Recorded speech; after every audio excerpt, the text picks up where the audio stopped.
coming parliamentary elections. They are concerned mostly with the continuing economic decline. The opposition has received another argument in recent days when the British airspace company laid off many high-qualified workers. This unexpected blow to the government was added to by another one by the English bank, which rejected its predictions that the economic decline will soon be overcome. The current economic problems were evaluated by the bank as the most serious in the post-war period. Perhaps for this reason, the governing party has not yet determined a date for parliamentary elections. Some observers believe the elections will be held either April 9th or May 7th. Exactly a year ago, the forces of the anti-Iraq coalition began the ground war in the liberation of Kuwait. A report from Mikhail Asokin. On February 24th last year, tanks of the U.S. and its allies moved ahead across the desert at dawn, fighting against the Iraqi units who were occupying Kuwait. In 4 days, it was all over. Kuwait was free, and the Iraqi soldiers begged for mercy. This land operation was preceded by a long air campaign. As a result of this war, fundamental changes have come to the region. For decades, there was a balance of power between four powers: Israel, the United States on its side, and the Arab countries supported by the Soviet Union. After February of last year, the U.S. position has been significantly enhanced, and the other three have been reduced. But for Iraqi President Saddam Hussein himself, he was allowed to survive because the U.S. administration feared, in their own words, a division of Iraq which would help neighboring Iran. Therefore, they concluded that it was in their interest to preserve a central government in power in Iraq, even if it is governed by Saddam Hussein. Perhaps the Americans regret this now. There is new evidence every day about the fact that the total defeat of Iraq was an exaggeration. U.S. intelligence reports confirm that the Iraqi leader managed to maintain a significant amount of his economy and his military forces as well.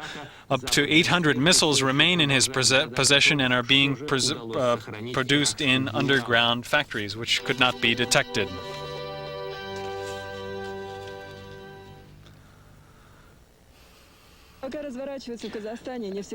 As the oil and gas giants of the United States and England come into Kazakhstan, Chevron, British Petroleum, and British Gas, there is great discussion about the scandalous way in which the deals were made. The French have managed to avoid all of this.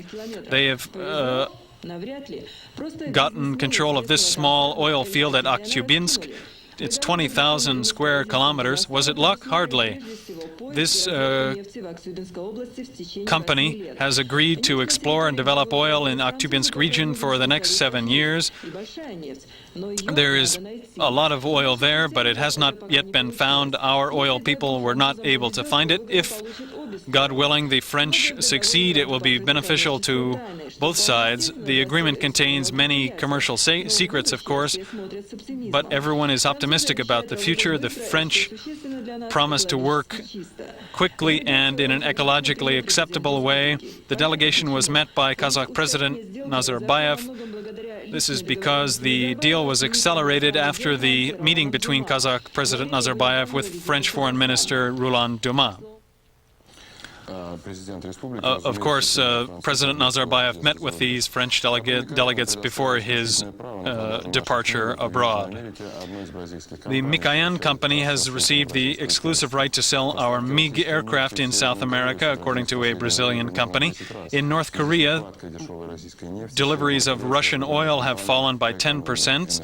The North Korean government is forced to take conservation measures because of the absence of cheap Russian oil. Today is Independence Day in Estonia. They're celebrating the 74th anniversary of that country.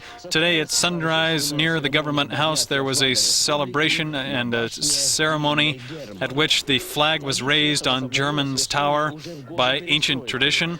This ritual was renewed in the years of perestroika, but today People met here for the first time since independence was gained. The first parade was marked by participation by the Estonia's own armed forces, which consist of only several border guard and law enforcement units.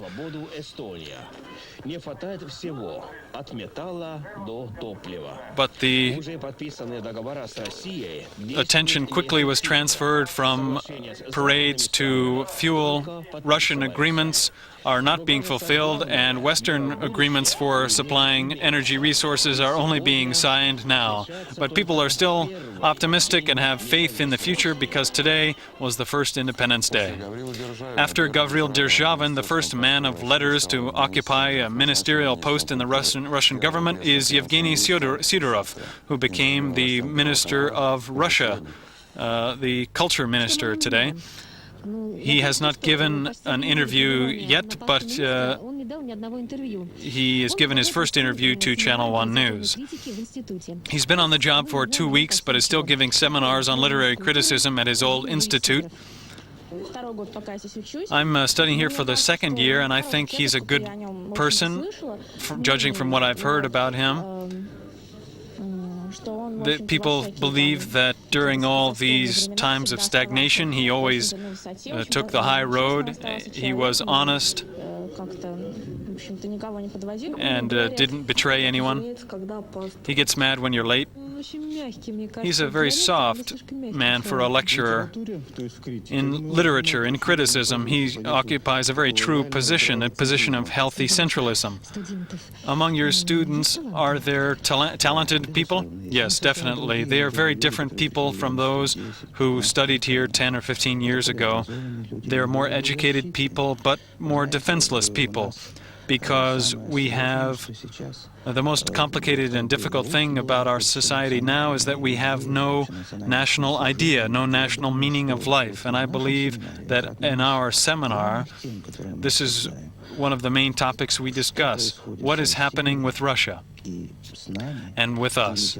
And literature should promote, and culture as a whole should promote developing a national sense of life and help all people to move toward this conception. You will see updates and new reports on the Channel 1 News at midnight. Good night.